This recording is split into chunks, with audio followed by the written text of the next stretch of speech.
It's great to have you with us from wherever you're tuning in from. For more information about Elevate Church or to contact us, head to our website elevatechurch.me and take us wherever you go by downloading our Elevate Church AU app. We hope this message inspires and helps you to take your next steps in your journey. Good morning, Elevate Church. How are we this morning? Good. Okay, follow-up question, straight out of the gate. Who likes good news? Anyone? Okay, half of you. All right, not bad, not bad. Thought it'd be a few more, but got to start somewhere, Moira, I guess. I mean, come on, who doesn't like good news, right? Reality, though, and you know this, but let me remind you, is that sometimes good news can be hard to find. For example, the news.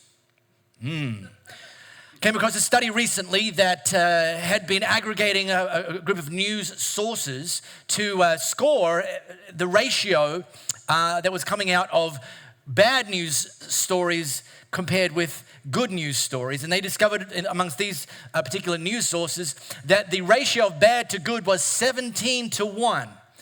That for every one good news story that made it, there was 17 bad that you had to sift through. There's actually a thing in journalism called if it bleeds, it leads. In other words, the gorier and the darker, the more prominent it's going to feature in the news cycle. And you know, as well as I do also, that that bad news isn't just limited to news outlets.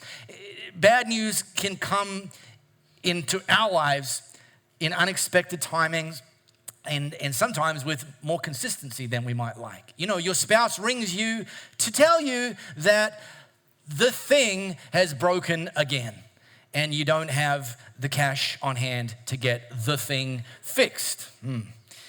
Your boss calls you into their office to inform you that the company no longer requires your services.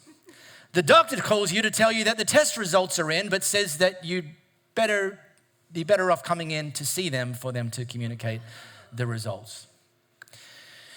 So today, we're launching a brand new series simply called Good News. And why this is important is because when good news powers your life, bad news can't destroy your life.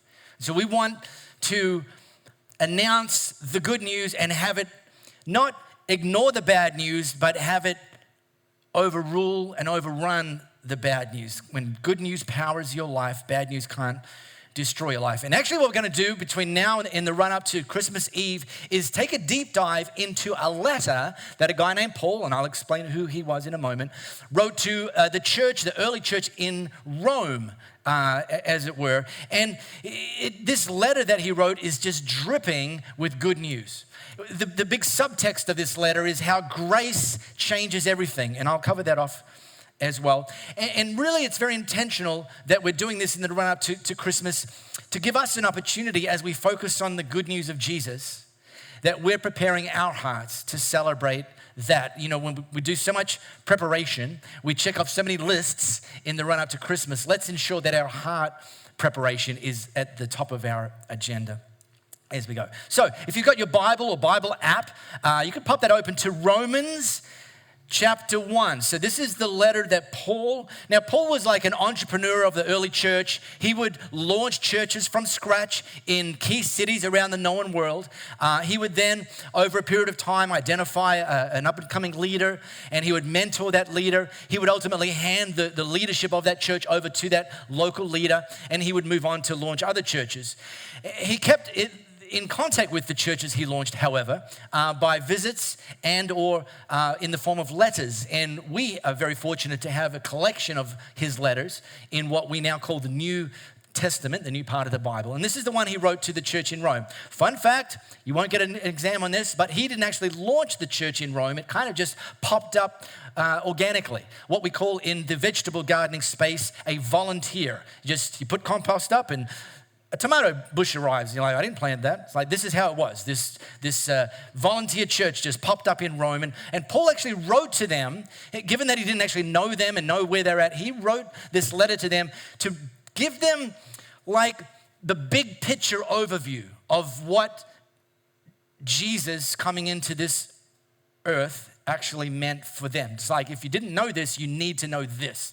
And so we're going to take a dive into that. And I'm just going to start right here. This is what Paul kind of tees off with.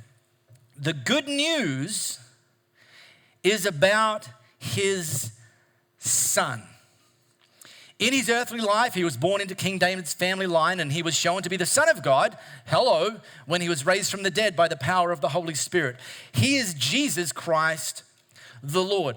So this is Paul saying right off the bat, look, it's good news when your investment portfolio increases in value. It's good news when you get the promotion. It's good news when your spouse accepts your apology. I mean, these things are all good news, but Paul's saying they are good news, but this is the good news. This is the one that sits above all of them. The good news is about Jesus, God's Son.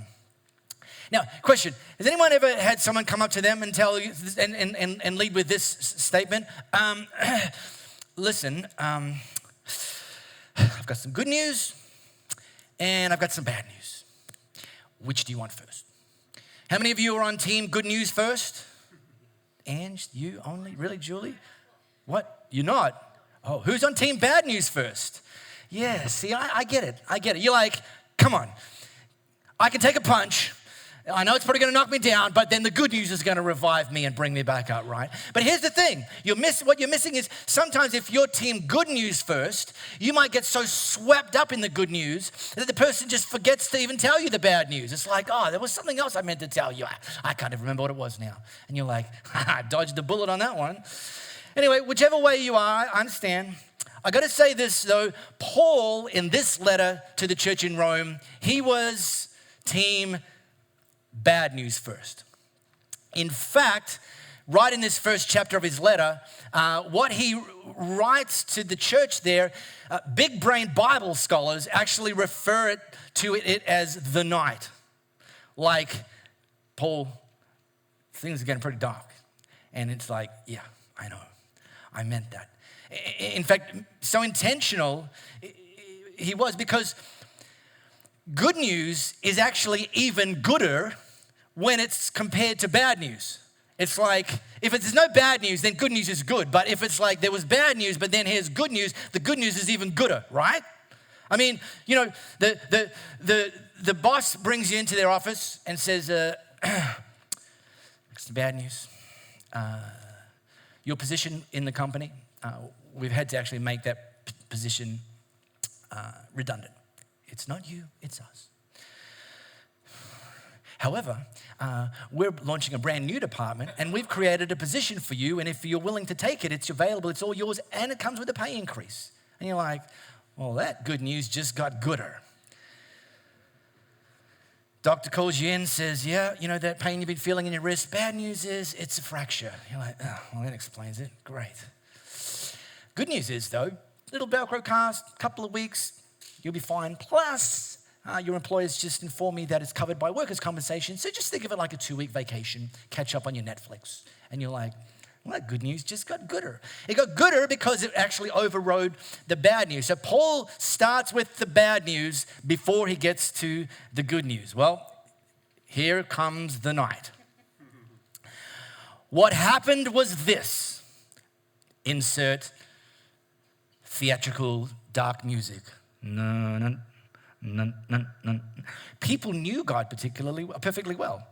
But when they didn't treat him like God, refusing to worship him, they trivialized themselves into silliness and confusion so that there was neither sense nor direction left in their lives. They pretended to know it all. Yeah, we know some people like that. But they were illiterate regarding life. In fact, they traded the glory of God, who holds the whole world in his hands, for cheap figurines you can buy at any roadside stand. In the media right now, you probably caught this, there's a lot of talk about the great resignation that's happening in many parts of the world. This, Paul is starting to say, I'm going to call it the great departure, where people who had the opportunity to have a relationship with God, people who had the opportunity to worship God, actually moved away from God and started this process of a great departure, which began with step one of people abandoning God. I mean, you don't need God if you know it all, right? I mean, in fact, if you know it all, technically you are God. So, hey, you don't need to worship another God if you're God. So this is what people did. Doing their own thing, going their own way, and playing by their own set of rules. And I want to just make sure that you're not looking at them down your noses, because this is true for all of us. This is true for all of us, that at times we think we know better than God. And we put ourselves up and we kind of just push God to the side. And in this step, we abandon God. But here's the thing about God. This is what he responds with. He said, in effect, well, if that's what you want, then that's what you get. God actually removed his hand of protection. Said, look, you want to do it your way? Go for it. Give it a go, and maybe I'll check back with you and see how it's going. Maybe. So God releases us. Just be my guest, you know. Well, it wasn't long before they were living in a pig pen, smeared with filth, filthy inside and out. And all of this because they traded the true God for a fake God and worshipped the God they made, worshipped the job they had, worshipped the money they put in their bank account, worshipped how they looked in social media, worshipped how many certificates their kids got compared to the other kids, worshipped all of these sorts of things instead of the God who made them.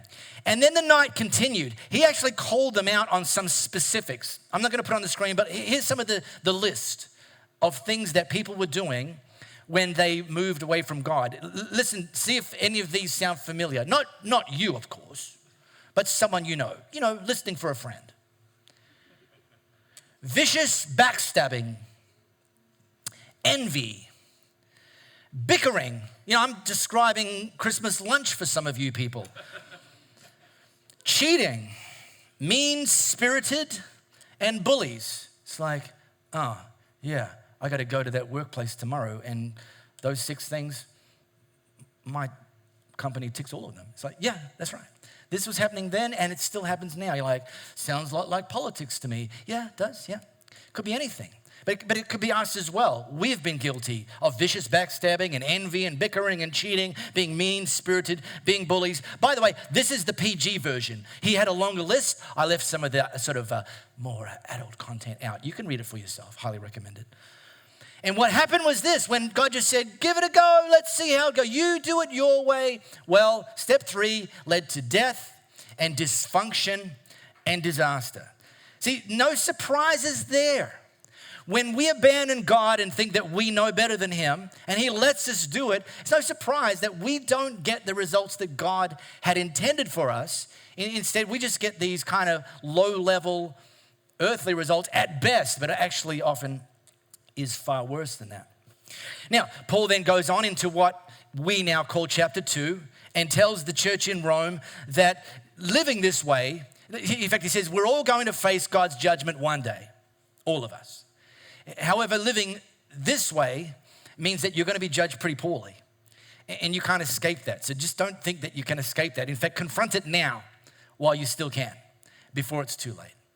Then he goes on to say that religion can't save you, that you setting up a list of rules and practices and traditions and rituals and thinking that you can do all those things that look good on the outside but still live like this going on in your own personal life, that's not going to work. You can't just kind of paper over the cracks, if you like. Now, if we stopped reading this letter at the end of chapter 2, you'd be like, man, that Paul is a real wet blanket. Like, is he writing this just to bum us out? Because, I mean, I'm 2 chapters in and I don't think I care to keep reading. I mean, this is just awful. It's like, yeah, that's why it's called the night. It's called the night, though, because a new day is about to dawn. Paul's about to shift gears, and we keep reading, and he says, okay, all right, okay. That's the bad news. We get it. We got it. That's the bad. Okay. Now let's get on to the good news. The night is over. In fact, the word good news in the original Greek, I'm going to impress you even more than usual, is this word euangelion. Now, this word euangelion actually wasn't like a church word or a spiritual word. It was actually a word that was used in the context of battle. That battles normally took place in sort of like away from where people lived, sort of out in the battlefield, so to speak.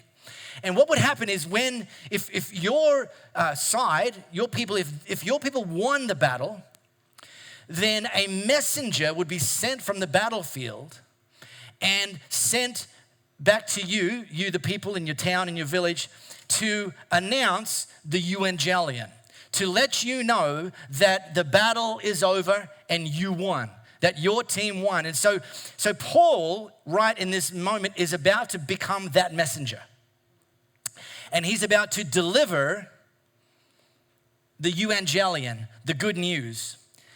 In fact, in the Message translation, what we're about to get into, the headline says, God has set things right. So just when you attempted to stop reading, this is the headline. God has set things right.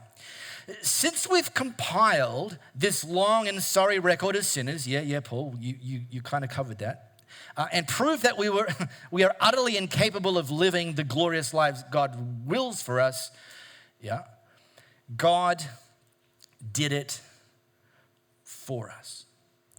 Out of sheer generosity, he put us in right standing with himself, a pure gift. He got us out of the mess we're in and restored us to where he always wanted us to be. And he did it by means of Jesus Christ. Is that some good news, all right? Yeah, come on, white people. Respond like a black man, come on. It's great news. This is it. Step one. We've had the great departure. Now God's bringing in the great reconciliation, the great restoration, the great reparation. And it starts with us being reminded or informed that God accepts us, even despite the dumb things we've thought, said, and done. That God had a vision for us.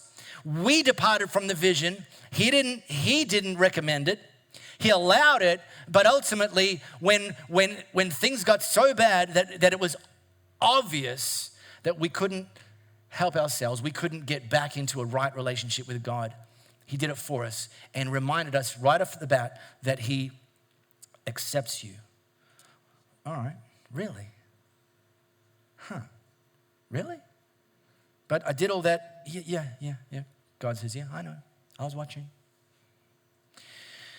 God sacrificed Jesus on the altar of the world to clear that world of sin. And then this next sentence is one of the most important sentences in the entire Bible. And that's a big statement, I know. But it's one of the most important sentences in the entire Bible. Having faith in Jesus sets us in the clear. Religion doesn't set us in the clear. Being a good person doesn't set us in the clear. Joining a team and serving in your church doesn't set us in the clear. In fact, what it is God's actually put a gift out for us. And what we need to do is understand that all that's required of us, that the heavy lifting's been done. In fact, in about the 1600s, there was a guy named Martin Luther, and he started reading this. He was a Catholic kind of scholar dude. He started reading this because he came from a tradition of Christianity that taught that we are saved by both faith and works, by what we believe and by what we do. Now, what we believe should inform what we do, but he was coming from a tradition that said, no, those are the two things required for salvation. And then he read this, and it stopped him in his tracks, Martin Luther. And it's actually not about what we do. It's about what Jesus did and us having faith that his dying on the cross, taking our place, is what set things right. So step 2 of the great reconciliation is that we accept God's gift. That in moment, it's called salvation. It's a churchy word. This is where you might maybe hear some people say, oh, I got saved when I was 21, or I got saved when I was at a youth camp, or I got saved. What that person is saying, that was a moment in time where they made a personal decision to say, Jesus, I believe you are who you say you are. I believe you're the Son of God, and I believe you died in my place and you took my sins. And because you did that, God's forgiven me, and I'm now able to have a relationship with him. And in fact, this moment of salvation brings in another church word called righteousness.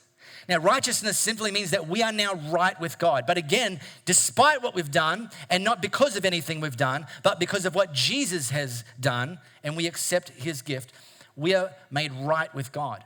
It's kind of like this. It's like your teenager phoning you up. They're out with their mates, and they realize that the pocket money didn't go quite as far as they were hoping it would, and they kind of overspent things a little, and they give you a call, and they say, Mom, Dad, can you transfer $100 into my account, please? And you think to yourself, you didn't earn this $100. I earned this $100. This is mine. But because you love them, you transfer the $100 to them. And there's nothing they did to deserve it. In fact, they may have even done some stuff that disqualified from getting that. But you transferred it anyway. You took what you had done and what you had earned, and you actually deposited it into their account. That's exactly what Jesus does with us. He did the death bit. He did the hard stuff. And he deposited the victory that he earned into our account. And then get this. God sets things right, great. And then he also makes it possible for us to live in this rightness. See, salvation is a step, but it's not the final step. It's not like, okay, I'm saved, see ya. It's like God will now start to give you the power and the ability and the opportunity to grow. And this is a church word called sanctification, which simply means that God ultimately wants to continue to transform us into the image of his son, Jesus. That we'll grow in the fruit of the Spirit, that we'll grow in peace and joy and love and kindness and self-control, and the list goes on. That we'll grow in those things. That we'll grow in our ability to serve other people. That we'll grow in our faith. That we'll grow in our ability to be good news. That process continues, but it's powered by God. He makes it possible for us to live in this righteousness. Now, we're going to jump into other parts of Paul's letter to the Roman church in the next few weeks, but let me go right to the end, and I'll finish with this. Paul does a mic drop kind of thing. He starts with the bad news. He then transitions to talk about the good news, and then he finishes his letter saying God's invitation or God's gift is good news, the good news of Jesus, and then he extends an invitation not just to follow him, he extends an invitation to us to be good news to other people. Now, don't put your hands up, please, because the person you're about to put your hand up to might be sitting near you. Hopefully not. But just think for a moment. We won't spend too long on this. But have you ever met somebody who tells you they're a Christian, but they're not really very good news?